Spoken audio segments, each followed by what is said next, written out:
deep beneath the frozen tundra of Alaska, a slow-motion disaster is underway.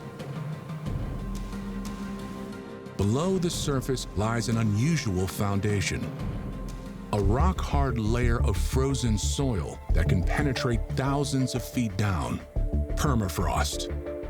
Permafrost is what it sounds like, permanently frozen ground, or the water that's in the soil is frozen year after year throughout the year without melting into liquid water.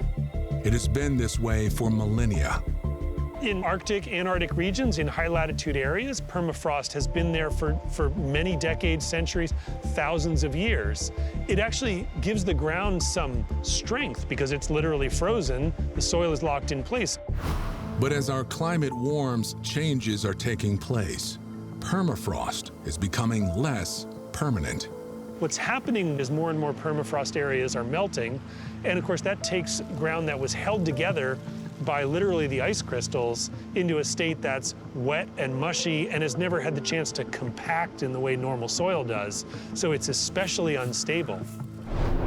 Arctic Alaska is at the forefront of climate change. The state is warming between 2 and 3 times the rate of the global average. Here, where permafrost underlies nearly 85% of the land, the rising ground temperature is having an effect on the man-made structures above. Melting permafrost beneath Ruth Macchioni's cabin in Fairbanks, Alaska, has settled into a tilted, twisted mess. Because it's not level. The stove, you can't cook. The frying pan would slide on the stove. There's ways they could level it, but it won't stay level. You know, it's going to keep doing something. As a longtime resident of Alaska, Ruth has detected a distinct change in the climate. Well, we have adverse conditions, you know that. In the wintertime, it could be very cold, and it has been for years, but now it's easing up. What Ruth observes, research scientist Chris Heimstra studies. His lab is an underground tunnel beneath Fairbanks, Alaska. Right now, we're about 70 feet below the surface in a tunnel that was built into the permafrost. It's a permanently frozen state. The tunnel is home to relics frozen in time.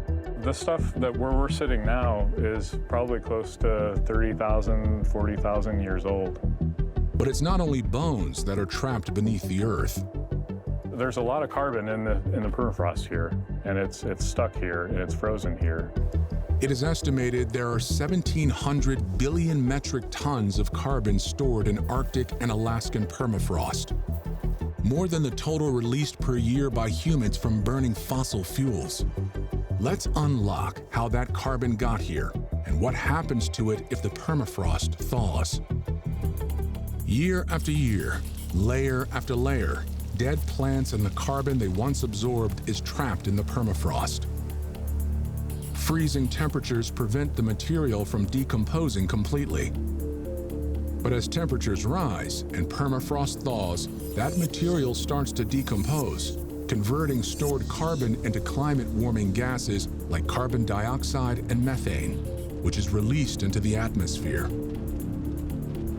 You know, you're changing the carbon that's been sequestered away in permafrost, and the thing where you don't want it to go is into the atmosphere, where we're already pumping a lot of CO2 as it is, and methane. So the big concern is that this carbon that's been retained in permafrost becomes more active again. The more carbon dioxide and methane in the atmosphere, the hotter it gets. The hotter it gets, the more carbon and methane is released from the permafrost, and that may have catastrophic consequences. It's a great example of a feedback cycle where something actually reinforces itself. They call it a positive feedback loop, but there's nothing positive about it for climate change.